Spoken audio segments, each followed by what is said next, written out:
This channel does not promote any violent, harmful, or illegal activities. All content provided by this channel is meant for an educational purpose only.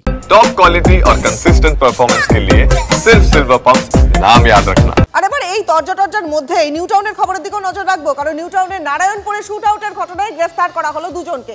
Details জানবো, আমাদের সহকর্মী রঞ্জিত আমাদের সঙ্গে রয়েছেন। রঞ্জিত, নারায়ণপুর দক্ষিণে সব্যসাচীর অনুগামী যে আজাদ বাবার ওপর যে গুলি চালনার ঘটনা, সেই অল্পের জন্য লক্ষ্যবস্তু, সেই ঘটনায় কিন্তু গ্রেপ্তার করা হয়েছে দুজনকে এবং নারায়ণপুর থানায় পুলিশ সেই দুজনকে গ্রেপ্তার করেছে। একজনের নাম হচ্ছে সাজিদ খান ওরফে ছোটু, অপরজনের নাম হচ্ছে মোহাম্মদ তাজ।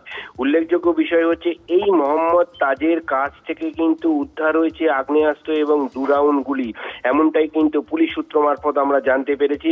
এবং মূলত মধ্যমগ্রাম বর্ডার থেকে এই দুজনকে গ্রেপ্তার করেছে এবং আজ তাদেরকে ব্যারাকপুর আদালতে পেশ করে নিজেদের হেফাজতে নেবারও আবেদন জানানো হয়েছে। এবং আজ সকাল থেকে গতকাল গুলি চালনার ঘটনা, দিনে দুপুরে গুলি চালনার ঘটনার পর থেকে আজ দক্ষিণ নারায়ণপুর এলাকা জুড়ে খানিকটা থমথমে এবং মূল অভিযুক্ত গ্রেপ্তার না হওয়া পর্যন্ত, অর্থাৎ শেখ আজাদ গ্রেপ্তার না হওয়া পর্যন্ত কিন্তু এই পরিবেশটা কিন্তু এখনো পর্যন্ত থমথমে রয়েছে।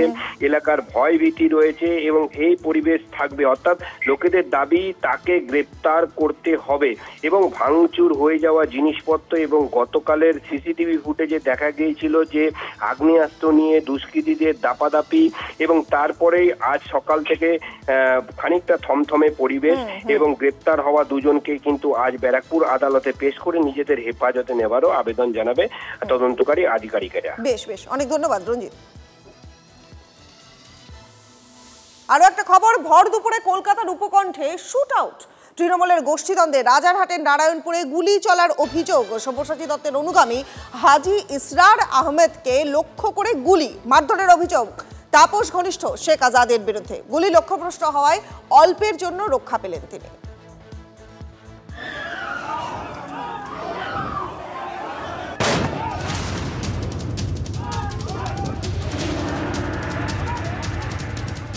ভর দুপুরে পিস্তল নিয়ে দাপাদাপি, গুলি, রাস্তায় ফেলে মার, পার্টি অফিসে ভাঙচুর। তৃণমূলের গোষ্ঠীদ্বন্দ্বের রণক্ষেত্র রাজারহাটের নারায়ণপুর।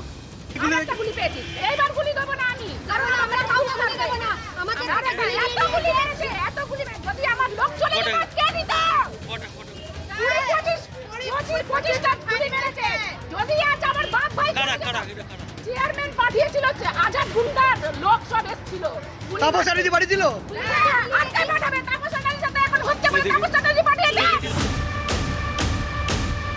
ঘটনার সূত্রপাত বৃহস্পতিবার। দলীয় মঞ্চ থেকে সব্যসাচী দত্তের অনুগামী বলে পরিচিত হাজি ইসরার আহমেদকে মির্জাফর বলে আক্রমণ করেছিলেন তৃণমূল বিধায়ক তাপস চট্টোপাধ্যায়। তারা এখানে থেকেও মির্জাফরই করে। মির্জাফর দু প্রকার, একরকম বুঝতে পারছেন মির্জাফর আর একরকম বুঝতে পারছেন না মির্জাফর। আমরা কিন্তু সবার প্রতি রয়েছি। আমি তাপস আছি, 45 বছর রাজনীতি করি। কে কোন জায়গায় যাচ্ছেন, কোন হোটেলে যাচ্ছেন, কোন ডিংসে কি কথা বলছেন, সবটাই আমার কাছে কানে আসছে। আমি যেমন অধ্যাপকদের সঙ্গে চলি, আমি সমাজ বিরোধীর সঙ্গেও। আমি সব্যসাচী দত্তকে ঈদের দিন ইনভাইট করেছিলাম, এসেছিল সব্যসাচী দত্ত, এর জন্য তাপস চ্যাটার্জি গা জ্বালা করে। তার 24 ঘন্টার মধ্যেই ভর দুপুরে সেই হাজি ইসরার আহমেদ ও তার ছেলে আজাদ বাবাকে লক্ষ্য করে গুলি চালানোর অভিযোগ। সব্যসাচী অনুগামীদের পার্টি অফিসে ভাঙচুর, রাস্তায় ফেলে মারধর। গুলি লক্ষ্যভ্রষ্ট হওয়ায় অল্পের জন্য রক্ষা। এলাকার কুখ্যাত দুষ্কৃতী শেখ আজাদ ও তার দলবলের বিরুদ্ধে গুলি চালানোর অভিযোগ। 15 থেকে 16 রাউন্ড গুলি চলার অভিযোগ স্থানীয়দের। তাপস চ্যাটার্জি আজকে আমাদের উপরে যে অত্যাচার করিয়েছে, এই এমএলএ, এই তাপস চ্যাটার্জি উপযুক্ত এমএলএ, উপযুক্ত লায়ক নয়। উনি গুন্ডা বাহিনী পুষে গুন্ডা পাঠিয়ে আমাদের বাবাতে আমাদেরকে মার খাইয়েছেন। গুলি 15-16 রাউন্ড চালানো হয়েছে। কালকে আমার দাদাকে মাইকে বলেছে মির্জাফর আছে। তৃণমূল করে তোমার দাদা? আমার ছোট দাদা পার্টিতে আছে। আচ্ছা, তো আমরা সব ছোট থেকে জিম্বুদার সঙ্গে আছি আমরা। ওনাকে আমি দাদুর মতো মানি, কিন্তু উনি আমার মাইকে আমার দাদাকে উল্টো পাল্টা বলেছে আমার দাদুকে।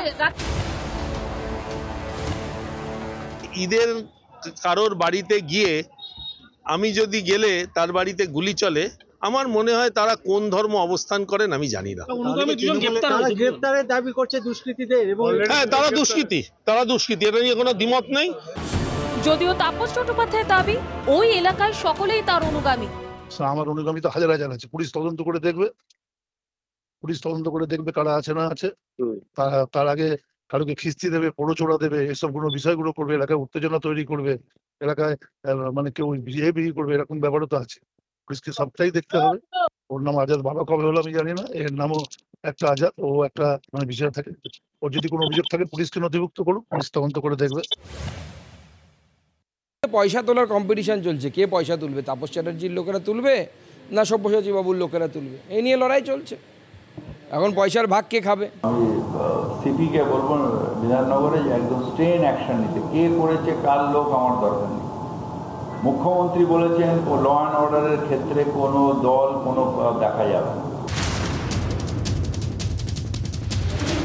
ভর দুপুরে নারায়ণপুরের এই ছবি দেখে অনেকেই বলছেন সিটি অফ জয় দিন দিন সিটি অফ ভয়ে পরিণত হচ্ছে।